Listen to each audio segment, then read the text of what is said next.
Okay, so here we are, Holland Hills Online Radio. Russ, JC, and I are all here at Jean Anderson's, and we wanted to touch base with her. She's written a book. In fact, I know she's written a couple books. One? I thought was there not another one? I've just done an article, but not written. Okay, we can touch base on that after. So anyway, so we wanted to talk to Jean. She's local. We'd love to support her book. It looks very interesting. And I don't know if you want to hold this up, Jean. There we go. So there it is, Blessings of Wildfires. And we're going to talk to her a little bit about her book and how it came to be, and go from there. So I guess first and foremost, what inspired you to write that book? Well, that's a good question. Mainly, it's I wanted to share my life story and how, because of all the challenges I went through, and how faith got me through the many challenges. I'm 84 years young, and so with 84 years, you go through a lot. And it started with me being very insecure. I was born during the Second World War, and my dad was overseas just after I was born. So my mom was alone there with us, and I didn't really know my dad until I was almost 4 years old. Oh, wow. And when I did see him for the first time coming in on the army trucks, I was afraid of him, with this man with a mustache. This foreigner. Yeah. But so that, just about the same time, first of all, I talk a lot now, but I never talked till I was almost 5 or 4, I guess about 4. Okay. And so that caused a lot of insecurity.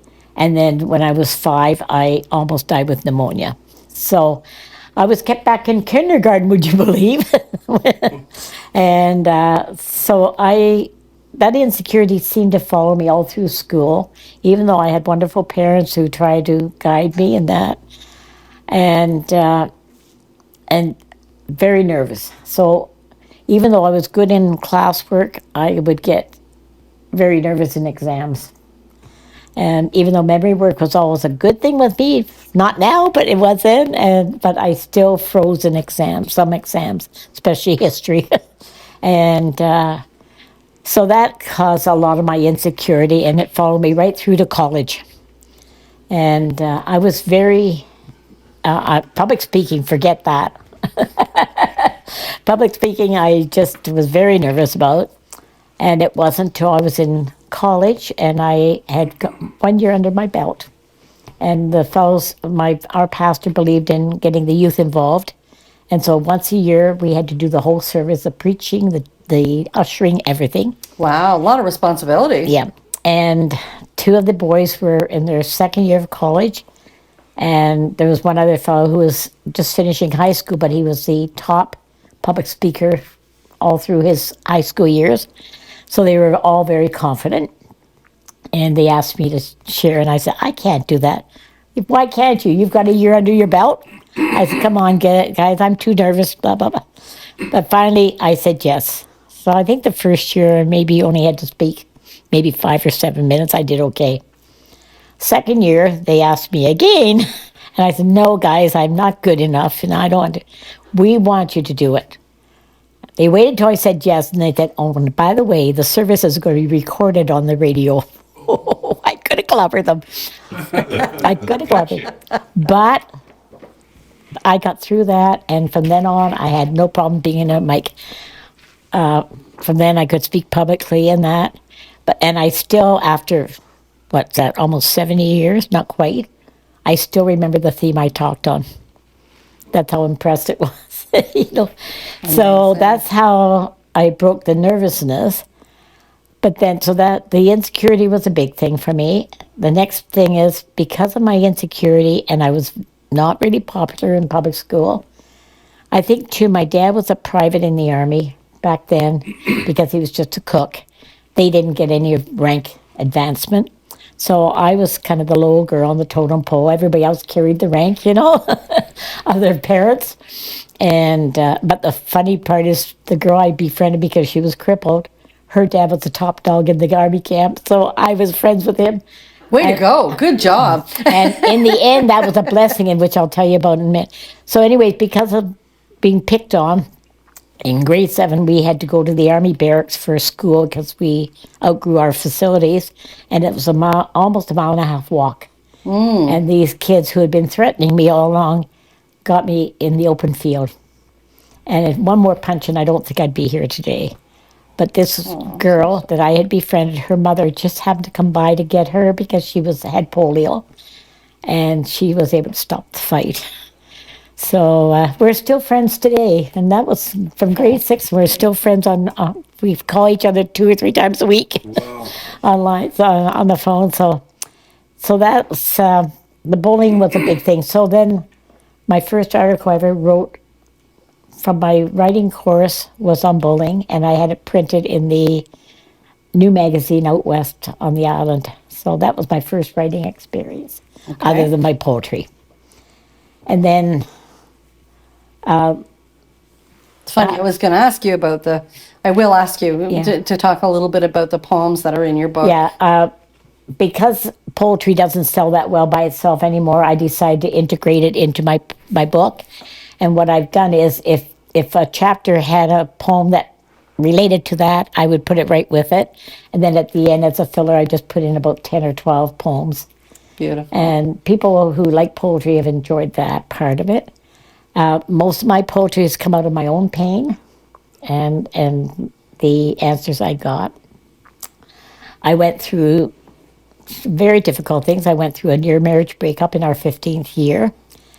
And fortunately for us, we worked at it. I had every reason to walk away, but God. And I do believe that if we serve a big God, He's bigger than our problems. And so we worked on our marriage and went on to live just 9 months shy of our 50th wedding anniversary. Thank you. Yes, congratulations for sure. My husband was taken very suddenly. Well, first of all, let's backtrack for a bit.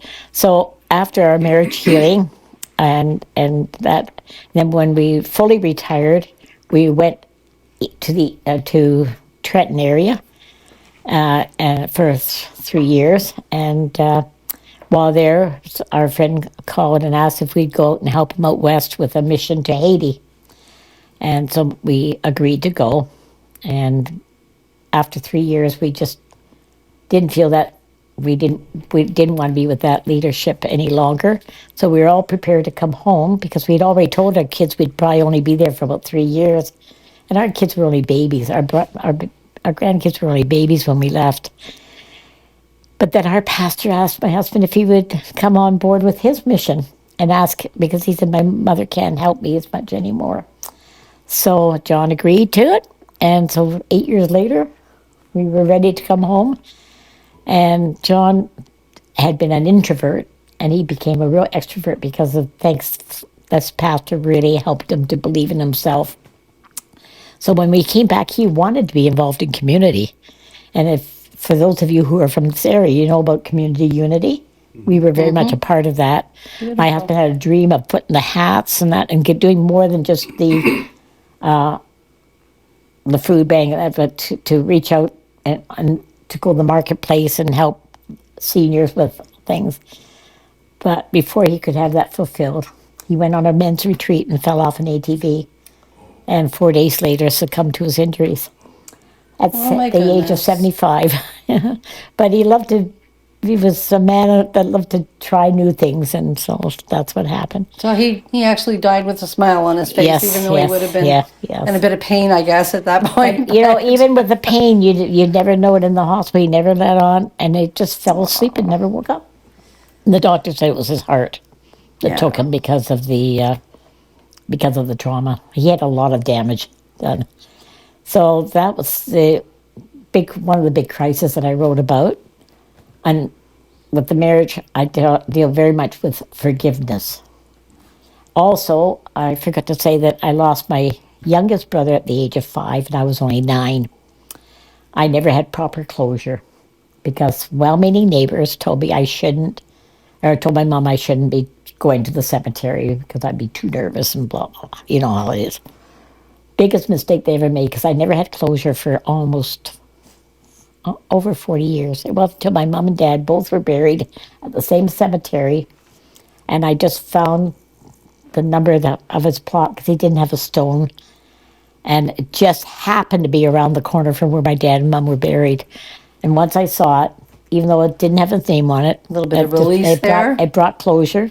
Yeah. So I deal with that, and I worked at a funeral home as well after I retired, so that I could help others going through grief. Because I'm not a director, Wonderful. because I wasn't a director, I couldn't offer information. No. But if they asked me, I could answer. And I'll never forget this one boy. He wouldn't go into his room, and it was right at the front of the funeral home, so they didn't see all the written material that was at the back. So I asked the director if he'd mind if I gave it to him. And they said that's fine. So I talked to the mother. I said, "Is that your son?" And she said, "Yes." And he said, I could tell he didn't want to go in. And so I said, "Well, maybe when you get home, you may want to give this to your son to read." Well, she must have given it to him right away, and he went downstairs and read it. And next thing I know, he's in visiting the loved one. So I talk about that and how we as parents sometimes think we're doing a favor by not preparing our kids. But I said, if you don't prepare them, and the first person they see dead is their family, that's very hard on them. So I write about that in here as well. Wow, so you've got a lot Yeah. of life experiences Right. that And then encompass it. Yeah. And then after John died, I went in for routine bowel surgery, and the doctor messed up. And a day after getting out of the hospital, I ended up in emergency surgery in Toronto. Oh my God. Was there for 9 weeks. 9 weeks, or 5 weeks in Toronto and 4 weeks back here. Soon as they brought me back here, I ended up with an MRSA infection, hospital Oh, bound good infection. Lord. And so I was in isolation for 4 weeks. But Really running the gambit, huh? You've had quite a life. quite a life. And yet through it all, I'm still smiling. And I'm assuming that through writing this and reliving all these experiences, I guess you would find that therapeutic yourself. Oh, yes, yeah. Most yeah, definitely. yeah. I mean, some people don't understand that reliving these types of experiences, people say, oh, no, I just want to put it behind me. But, that's like blocking it, and that just causes more trauma. So, in a lot of ways, therapeutically, it's beautiful to be able to release that and journal it and do what you're doing. Yeah. To And help one thing I've others. often said, and being brought up in the church, there's a tendency when kids do fail or adults fail, we push it under the rug. We don't want to admit that we're any different than anybody else, that we make mistakes. And so for that reason alone, when I talked about my marriage breakup, or your marriage breakup, I talked the truth about it, and that we don't have to live in that. We can No. we can rise above it, and in the hopes that other people going through that. I never criticize those that don't make it, but I know that with God's help, you can make it. Yes, of course, having yeah. that faith. That's and faith. And everything that's And happening around my you. parents were very strong in faith, and I always call them walking Bibles. They practiced what they taught. They practiced. That's the what they key, right? Yeah. It's one thing to believe in it. It's another Yeah. thing when you can actually Yeah. share it Yeah. as well. Yeah, They most say you can tell the definitely. extent of a person's faith on how they act outside the service. Exactly. And so, yeah. So that's the basics of my book. I'm just trying to think if there's anything else I didn't mention. The bullying, the marriage, forgiveness. So how about your poems? Oh, sorry. Yeah. Go ahead. You said forgiveness. Yeah, forgiveness. I'm very strong on. In fact, when my husband and I almost didn't make it, I was praying, and God said, "You need to forgive your husband." I didn't even know what for. I had no clue, but I chose to forgive. So that when we came back together after the weekend, because I took off the weekend just to have time to think, and he said he wanted to work on our marriage, and I said, "Well, I've already forgiven you." Well, first of all, I asked him a point blank question and finally got an answer, and it wasn't what I was hoping to hear, but it was unfair. But it is what it is. He was honest, and Yeah, that's the he best was part. honest, If you're not honest, that's not going to help Right. anything, is it? And it was after that we both got involved in Marriage Encounter, and and so that kind of brought the icing on the cake to bring healing to our marriage.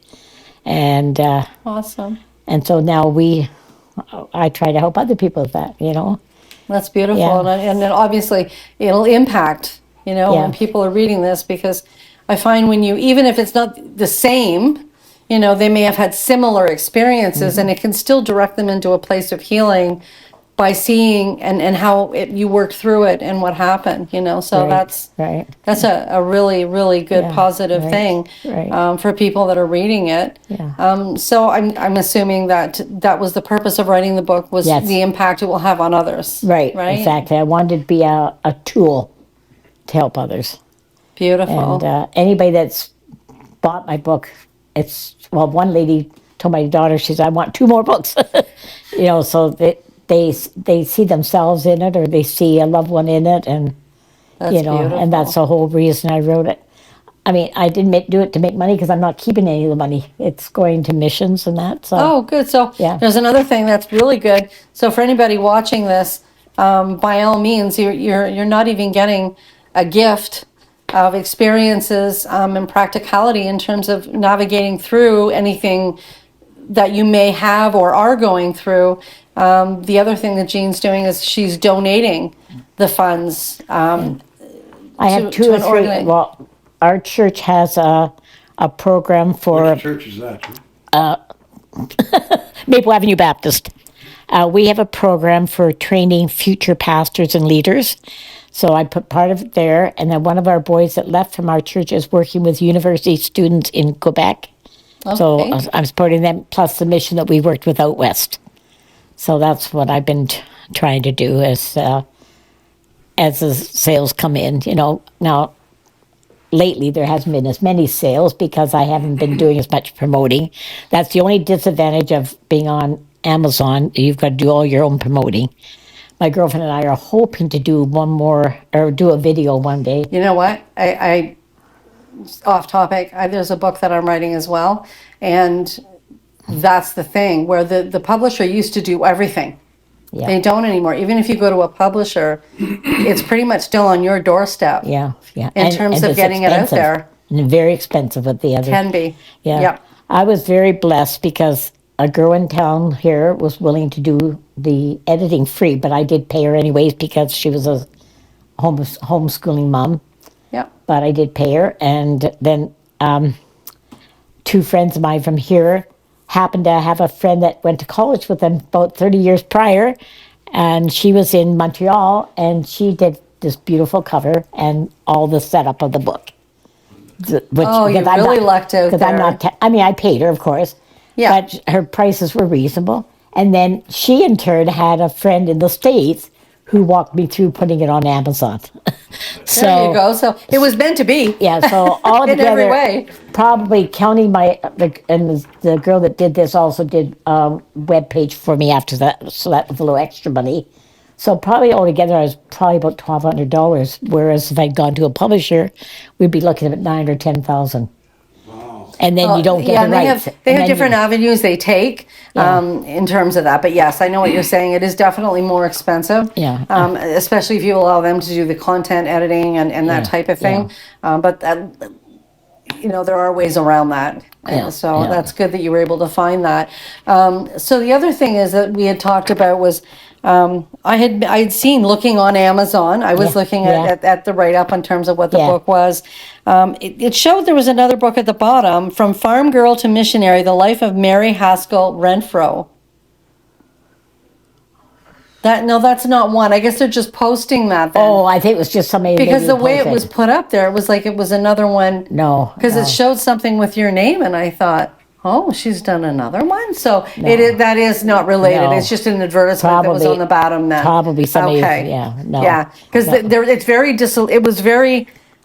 It wasn't clear. No. It almost looked like it was another book that you had written, even though it was a totally different name. And I thought, And then one of the reviews that came up wasn't even for me. It was something to do with some kind of advertising. so yeah, there's something So funky you've gotta going be, on there. Yeah, So so you have to be okay, very careful. But okay. So Yeah. is there anything going forward that you can think of that you at any point might write again. If you got anything else in mind that you might. At my age, I don't know if I want Oh, come on. You're young. Well, no, I mean, if something came up, yes, I'd be willing, but financially, I'm not in a position right now No, to and think that- about it, and that's a yeah. big thing you have to look at. Yeah. As long as I can bless people with this one, and I'm getting opportunities to talk about it, and that's to me is important. It sounds So- to me like you do a lot of work with your church as well. Yes, I'm not as involved as I used to be because of I don't drive at night now, so I try not to go out too much at night. But yeah, I'm involved as far as Bible studies and stuff like that. And then I'm also involved with my daughter's church in Acton as well for ladies' Bible studies. So Now, have you ever had opportunities that you can bring this up at different events or different places that you're going? I sold quite a few of these books at my daughter's church. Well, it's all about Beautiful. Yeah, it's all about faith. That's the thing, and so it's very open. But And I then- mean, there's even other. I and mean, Huntley there's so many Street, avenues that you could use this in. I spoke in Huntley Street, and the very next day I had 14 sales online. Good for you. So Huntley Street was a wonderful experience. My husband and I had shared on that many years ago when our marriage was healed. And I approached them and said, I would like to tell the continuing story, but I didn't hear from them. So I thought, well, I'm not meant to be. And just about 3.5 months ago, I get a call. We'd like to interview you. And it just turned out so beautiful. It was just well done. And Did you go down too? yes, I went down there. I went down to the studio. They wined and dined you? and Hey, everything? well, I got to stay overnight at the hotel. Yes, In Burlington, isn't it? yes, in Burlington. Yes, it was good, and the interviewer I had was just amazing. I also know the fellow that interviews there because he grew up in the church I was married in, but he wasn't there that day. Neither was the other older girl. But the one I had, Lara, was just beautiful. And I could tell that we would resonate. And she said that to me after. She said, even before I interviewed you, I just knew that we were going to click. We That's just. been a very Awesome. popular show for me. Oh, yes. Yeah. Probably as long as I've been alive, anyways, or very close to. Actually, the originator of Huntley Street, David Maines, was responsible for my husband's desire to go to college, to Bible college. Oh, isn't Yeah. that something? How everything, small Yeah. world, right? He and his brother-in-law were speaking up at Timmins, where my husband was from. And that's how my husband ended up going to Bible college. So, yeah, so we know the Maineses very well. And, yeah, the whole family. the Good whole for you. Maines family. That's amazing. Yeah. So what we'll do is when we post up this video, for anybody that's wanting to know about where they'd be able to reach out to get this book, and I mean, you can get it for yourself, get it for other people, people that it may help to serve a purpose in helping to guide them and provide a little something to show them that it's not the end of the world. There is No. a way through all of this. There is light at the end of the tunnel. And that's the secret. The secret is instead of dwelling on the negative, 100%. and I still think of my mom when my brother died. She said, it can make you bitter or better, and I choose to be better.